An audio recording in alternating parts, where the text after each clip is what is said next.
Assalamualaikum warahmatullahi wabarakatuh. Oke, dulur, kali ini kita akan berbagi lagi ya. Nah, kita kali ini akan memester dinding yang lumayan sudah tua ya untuk usianya. Bisa dilihat sendiri untuk teman-teman semuanya. Ini dinding batako, tapi untuk batakonya batako yang sudah lama, sudah bertahun-tahun ya. Mungkin ini sudah ada 30-an tahun lebih ya untuk perkiraan. Karena untuk batakonya sendiri ini kelihatannya bikin sendiri dulunya yang punya rumah. Jadi agak sedikit campuran kapur dan juga ditambah sama batu kali ya yang ukurannya kecil. Itu sepertinya batu batu rain ya, teman-teman. Kalau di tempat saya itu namanya, kalau di tempat sampean itu apa namanya? Saya juga kurang paham. Nah, untuk tampilannya seperti ini. Dan ini kita tetap memakai kepalan seperti ini. Kita memakai paku saja untuk lebih cepatnya pengerjaan. Terus slotnya kita menggunakan laser ataupun sebagai penimbang. Dan ini kenapa kok harus dipasang benang ya? Ini memberikan contoh kalau teman-teman belum punya laser, jadi bisa dilot ya, dilot pakai bandul ataupun water pass itu juga bisa, supaya nanti kelurusannya bisa ketemu ya. Jadi kita memakai laser seperti ini.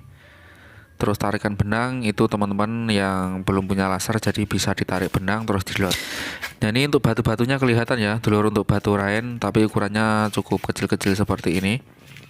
Jadi nanti untuk luluannya nempelnya pada batu ini ya yang paling kuatnya. Ini teman-teman. Nah, ini caranya kita kamprot terlebih dahulu ya. Ini harus ya, harus dilakukan cara pengamprotan seperti ini. Supaya nanti untuk hasilnya pada tembok tetap kuat. Nah, ini sudah kita kamprot di bagian atas, bagian bawah. Ini tinggal sedikit kita sepilkan ya untuk cara mengamprotnya. Untuk luluannya ini kamprotannya. Jadi agak kita banyakin untuk semennya, bisa perbandingan semen 1, untuk pasirnya 2 ya. Pasir sungai, terus kita kamprot menggunakan cedok seperti ini. Untuk cedoknya yang berukuran besar, teman-teman menggunakan penadah paralon juga bisa supaya lebih cepatnya. Tapi di sini kita memakai cedok saja supaya lebih ringan ya dipakai teman-teman. Yang penting untuk hasilnya bisa merekat kuat dan juga rata. Seperti itu untuk tujuannya. Dan sebelum pengamprotan seperti ini, usahakan ya temboknya harus disiram terlebih dahulu. Itu harus ya, dulur ya. Setelah disiram, terus kita lakukan pengamprotan pada dinding batako yang sudah tua tadi. Nah, ini sampai rata, usahakan harus sampai rata. Dan untuk luluannya itu kalau bisa jangan sampai keras ya, dulur ya. Jadi dibikin agak lembek saja supaya lebih merekat ini pada dinding batako yang sudah tua ini ya, dulur ya. Nah, ini pengamprotan sudah selesai dan ini harus ditunggu lebih lama ya, dulur ya. Kalau di sini kita nunggunya hampir 5 jam ya, 5 jam lebih. Sambil menunggu terus kita mengerjakan yang lainnya. Jadi kalau sudah kering, benar-benar kering ya, itu baru kita plester sampai finish. Ini di plester besoknya juga nggak masalah. Nah, seperti ini sudah kering, waktunya kita pemlesteran, pengolesan ya, bukan dikamprot lagi. Kita waktunya pengolesan. Terus ini untuk alatnya yang kita pakai sidar aluminium. Dan ini untuk penadahnya ada roskam baja, roskam stainless dari Haston ya. Untuk roskam stainless dari Haston ini buat plester ya, bukan untuk aci. Tapi kalau mau bikin buat aci juga bisa. Ini luluannya perbandingan semen 1 pasir 4. Adukan PC, semen sama pasir aja, nggak ada bahan campuran lainnya. Jadi kalau tembok seperti ini dari awalnya tuh nggak bisa langsung kita oles ya, main oles itu nggak bisa. Soalnya untuk dindingnya itu rapuh, cukup rapuh sekali. Jadi kita kasih rekatan dulu sama dindingnya secara dikamprot. Ya sebenarnya secara dioles itu juga bisa. Cuma untuk kekuatannya kita tidak jamin ya teman-teman. Soalnya kita dorong itu untuk dindingnya itu sudah rontok seperti itu, jadi kita lakukan pengamprotan. Nah, kalau sudah dikamprot terus kering seperti ini, langsung bisa dioles menggunakan roskam yang tadi ya dari Haston. Mari kita coba ya seperti apa buat kita plester ya. Ini hampir sama ya, hampir sama yang kita pakai. Cukup mudah sekali teman-teman. Cukup mudah, tidak lentur. Nah, seperti itu. Terus untuk ketebalannya ini tadi dari 1,5 cm sampai 2 cm ya teman-teman. Untuk ketebalan ini plesterannya dari awal tadi. Jadi Jadi ini kita plester, tinggal finish ya. Tadi kan sudah dikamprot. Ya ini kemungkinan dari awalnya ini tempat dapur ya, dibikin dapur. Cuma kalau kita kerjakan di sini untuk dapurnya sudah nggak ada. Ini kan kelihatan ya, pintunya sampai hitam-hitam, terus di bagian atas tadi juga banyak yang hitam. Jadi kita kupas dulu bagian yang hitam tadi, yang bisa dikupas. Kalau tidak ya langsung kita kamprot saja. Yang penting itu dari awalnya kita siram terlebih dahulu ya sampai rata.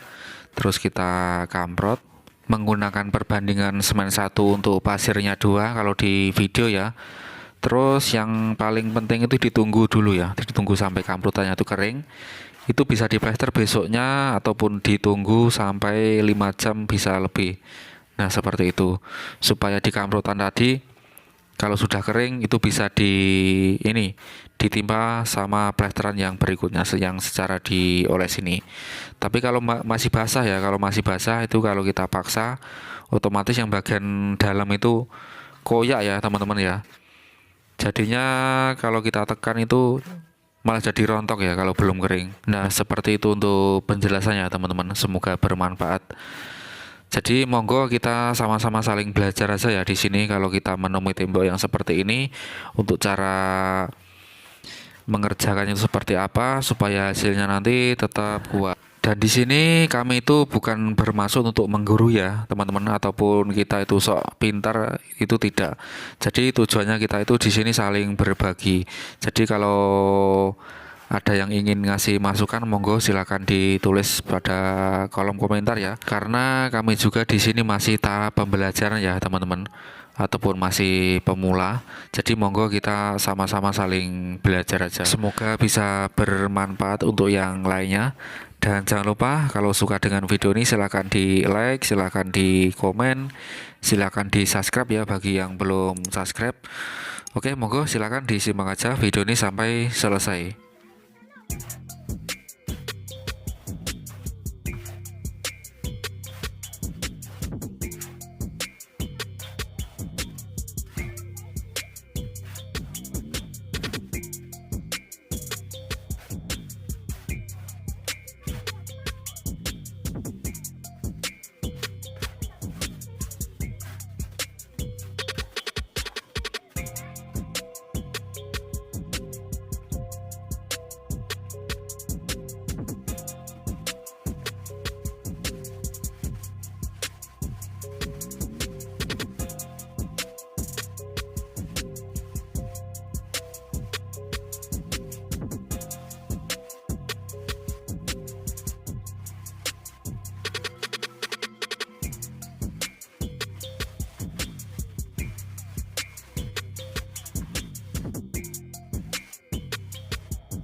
Nah ini akhirnya untuk pengerjaan kita sudah selesai ya dulur ya. Nah ini untuk hasilnya seperti ini. Dan jangan lupa nanti kita cek juga untuk kelurusannya ya. Ini jangan sampai ada lubang ya. Yang penting untuk lubangnya uang koin tidak bisa masuk. Nah, seperti itu. Ini kita lihat kelurusannya menggunakan jidar aluminium yang kita pakai tadi. Seperti ini. Jadi kalau masih ada rongga sedikit, yang penting uang koin nggak masuk itu nggak masalah. Nantinya kan masih ada finish pengajian. Nah setelah hati kita wajib untuk cek kelurusannya lagi. Nah seperti itu ya dulur. Kalau masih ada yang bolong-bolong, ada lubang-lubang seperti ini tuh nggak masalah. Nanti masih ada pengerjaan aci. Nah untuk pengerjaan aci itu berapa lama ya kita harus menunggu? Kami itu biasanya untuk setelah plester kita tunggu kurang lebihnya ada 1 minggu sampai lebih ya. Jadi usahakan untuk plesterannya benar-benar kering baru bisa dilakukan pengacian ataupun finish dinding. Nah seperti ini. Oke teman-teman, mungkin sekian dulu untuk video kali ini, semoga ini bermanfaat ya. Ya mungkin kalau ada yang kurang detail, kurang jelas, nanti kita akan bikinkan untuk video selanjutnya. Ada kurang lebihnya kami mohon maaf. Saya akhiri, wassalamualaikum warahmatullahi wabarakatuh.